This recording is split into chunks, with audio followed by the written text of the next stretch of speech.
Good morning. This is White Raptor News Ministries. I started this chapter about 3 or 4 days ago, and it sucked up my battery in less than like 10 minutes. So today we're hooked up at 93% battery life, and it is 7:25. We'll see how fast they suck this battery up. I believe that the last parable that I read at that point in time was to be put to death. I didn't realize it was so high up here. So we're at the offerings. This will be part 2 of Numbers chapter 18, the offerings for the priests and Levites. Then the Lord said to Aaron, I myself have put you in charge of the offerings presented to me. All the holy offerings the Israelites give me, I give to you and your sons as your portion, your perpetual share. You are to have the part of the most holy offerings that is kept from the fire. From all the gifts they bring me as most holy offerings, whether grain or sin or guilt offerings, that part belongs to you and your sons. Eat it as something most holy. Every male shall eat it. You must regard it as holy. This also is yours, whatever is set aside from the gift of all the wave offerings of the Israelites. I give this to you and your sons and daughters as your perpetual share. Everyone in your household who is ceremonially clean may eat it. Now, before I go any further here, remember that the Israelites have given up their gold many times, and they're bringing offerings to the Lord, and this Lord here, remember, then this Lord here, as the Bible tells us, is Yahweh. Okay, and Yahweh is the 613 laws of Yahweh. All right, they also call him Yah, and they also call him Yahweh. So you have 3 names for God. But if the Israelite tribes were all one race of people, then why do they have 3 different names? I argue all the time that that is a trinity as well. So I don't worship gods by names on this plane of existence. I worship the Spirit of truth, the omnipotent force that moves all things in place. That's it. The Supreme Spirit says that the Spirit is one, and that's all there is to it. All right? Okay, I give you all the finest olive oil and all the finest new wine and grain they give the Lord as the first fruits of their harvest. All the land's first fruits that they bring to the Lord will be yours. Everyone in your household who is ceremonially clean may eat it. Everything in Israel that is devoted to the Lord is yours. So if you devote yourself to the Lord, then you are underneath Aaron, the priesthood, and Moses. But that's placing, look at folks, you're placing something as a mediator between you and the Spirit. And the Spirit's telling us that you're to go directly to him. So I'm just curious as to who is, well, it's Yahweh. Yahweh is a man of war. Yahweh is his name. As the Bible's telling us, it's Yahweh. So you are given homage and praise and glory to a man. Okay? Stop worshiping men. Turn your life back over to the Spirit, and you shall find grace. Okay. The first offspring of every womb, both human and animal, that is offered to the Lord is yours. But you must redeem every firstborn son and every firstborn male of unclean animals. When they are a month old, you must redeem them at the redemption price set at 5 shekels of silver, according to the sanctuary shekel, which weighs 20 gerah. So, another problem for me with the worship of this God here, because this is condonement of slavery. He's allowing your own children, you, the Hebrew Israelites, to be sold. Why? Why would your God allow you to put a price tag on your head? Come on. a price on you. Ugh.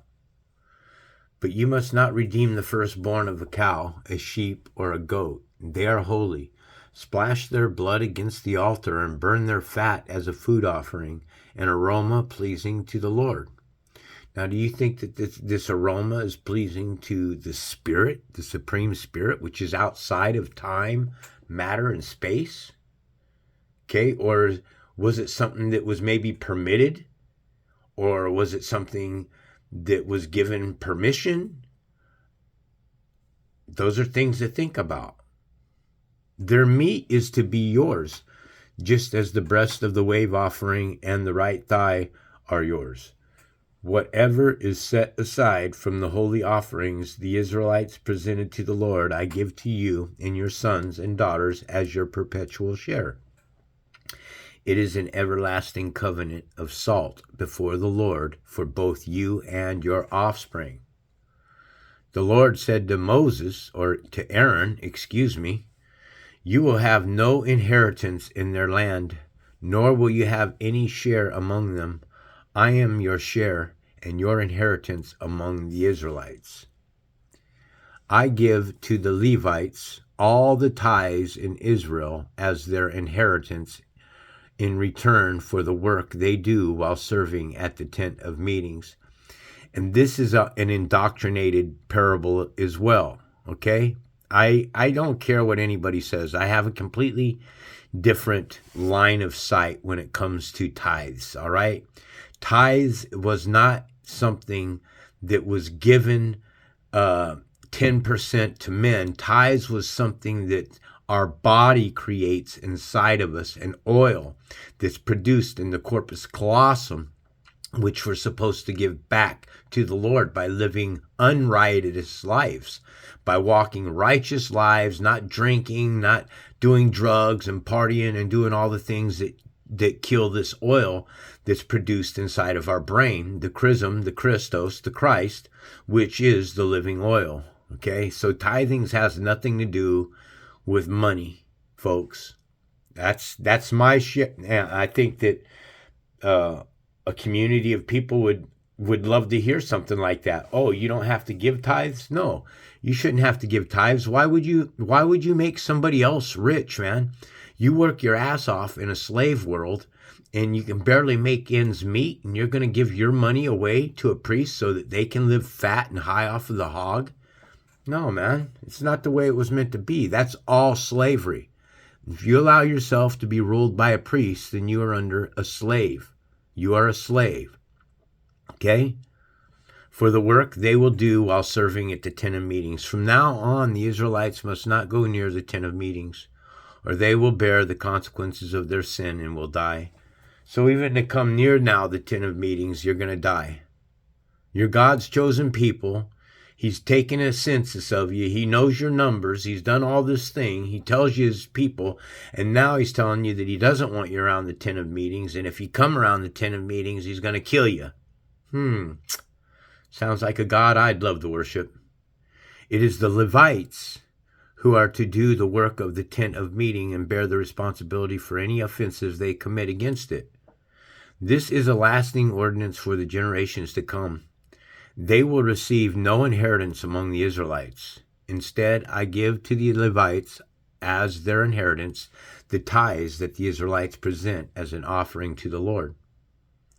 That is why I said concerning them, they will have no inheritance among the Israelites.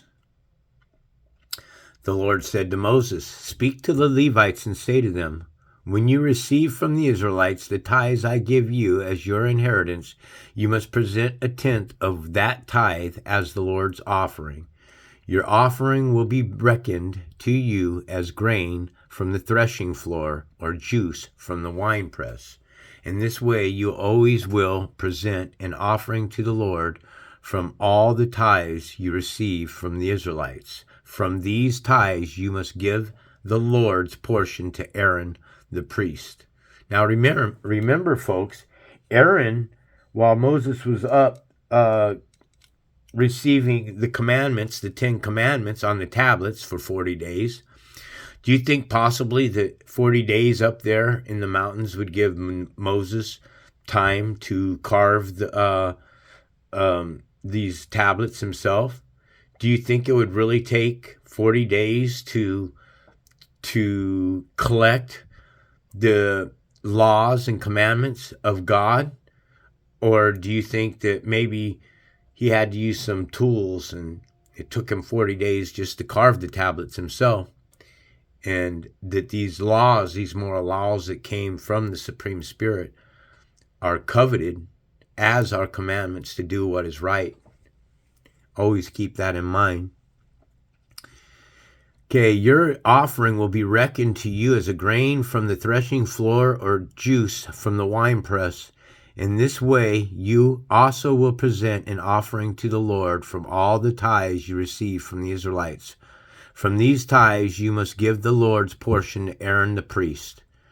You must present as the Lord's portion the best and holiest part of everything given to you. Say to the Levites, when you present the best part, it will be reckoned to you as the product of the threshing floor or the winepress. You and your household may eat the rest of it anywhere, for it is your wages for your work at the tent of meetings. By presenting the best part of it, you will be guilty. You will not be guilty in this matter. Then you will not defile the holy offerings of the Israelites, and you will not die. So, in order to not die, you have to follow these rules and your priests. Okay, I just worship the Spirit, folks. The Spirit of truth. Don't get lost in the worship of man, okay, or mankind. Okay, human beings aren't flesh, folks. That's what you got to understand. Human beings are spiritual creatures, and then the Gentile, they're mankind. They're humankind. They're humankind because they're not a full human. The reason why they're not full human is because they lack the spirit of truth. That's it in a nutshell. You have to have the spirit of truth on you to understand what's being said. All praise and glory to the mighty Most High. Our Creator is one. There is none like the Spirit of truth. Call on Him for discernment. This is White Raptor News Ministries.